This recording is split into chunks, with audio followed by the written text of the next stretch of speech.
In fact, the Titanic was completely broken after crashing into a slope. The sudden crash made the ship unable to maintain its integrity when sinking. At 0 hour 15 minutes on April 15, at Canada's radio station, a rescue signal was received from the Titanic. A few hours later, this information was known to the whole country. However, a strange thing happened a few tens of thousands of kilometers away. The St. Petersburg News article was published on April 16, 1912, a day after the Titanic sank.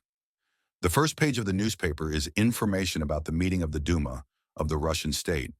Then there is weather, fire alarm, and many other things. Until the fourth page, there is a small announcement with content. All the passengers of the Titanic were rescued by the Virginian ship. The largest ship in the world is moving slowly. So nothing happened. Everything is still very stable in terms of control. The Titanic did not sink. All passengers are still alive. But why is that? Where did this information come from? It seems that not only St. Petersburg gave this wrong information, many places in the world did not really grasp the beauty of the disaster. In those years, the sudden events could not at the same time spread to 200 areas as well as countries. The most accurate information could only be from Canada, the country closest to where the accident happened. A day after the wrong information was released, the St. Petersburg newspaper gave the main information about this incident. The Virginian ship arrived where the disaster happened too late. The Titanic was sunk, and the number of passengers on the ship has not been revealed. Usually, right after the accident, the embassy of countries will begin to look for information about their citizens. An important part of the information will be reviewed by the newspaper. So why is there a need and lack of control over such information?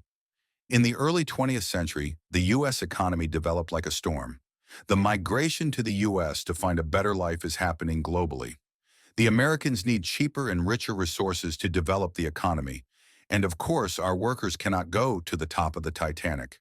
Payment in a position here is $3,100 US, equivalent to about 200,000 US dollars at this time. A sum of money that poor workers then have to spend their whole lives working if they want to have. The most luxurious and wealthiest of the stock exchange is only for the precious. And in the third stock exchange, the amount of money a person has to spend to buy a place is 32 US dollars at that time. But all of that makes no sense when everyone has only one network. Sunday night, April 14th, the temperature drops to close to freezing, and the sea is completely calm. The sun is shining and clear. The Titanic is still moving.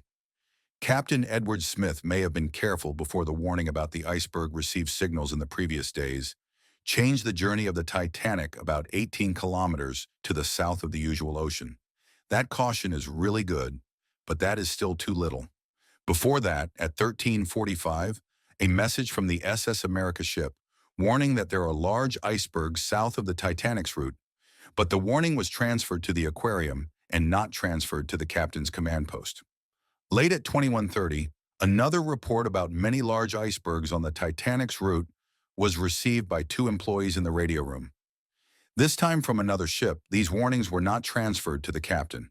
The employees in the newsroom and the aquarium simply think that these warnings do not need to be transferred to the captain's command post, because it is not enough to make people think about reducing speed or changing the course of the ship. The Titanic has 3 icebergs on the observation deck, and they change sides at 2 o'clock once. And in any dark environment, most likely they have to observe the iceberg in time.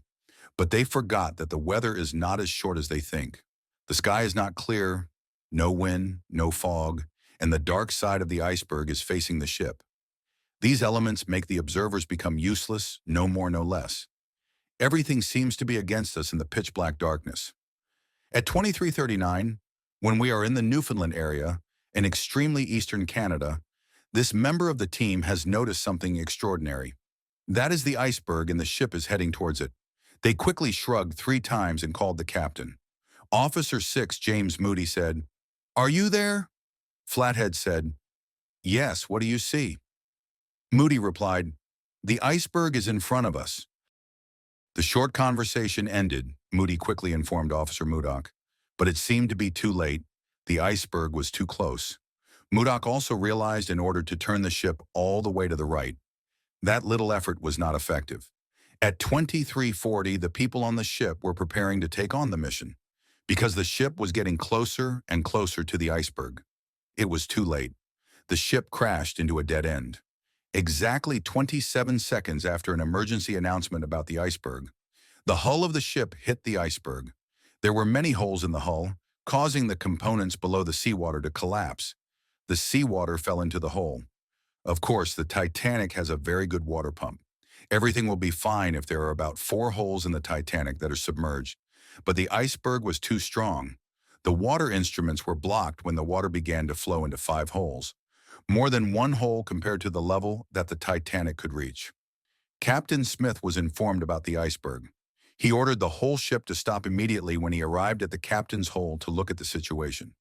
The high-ranking sailors and the captain knew that the Titanic would surely sink, and they had to face the fact that there were not enough life jackets and lifeboats for everyone.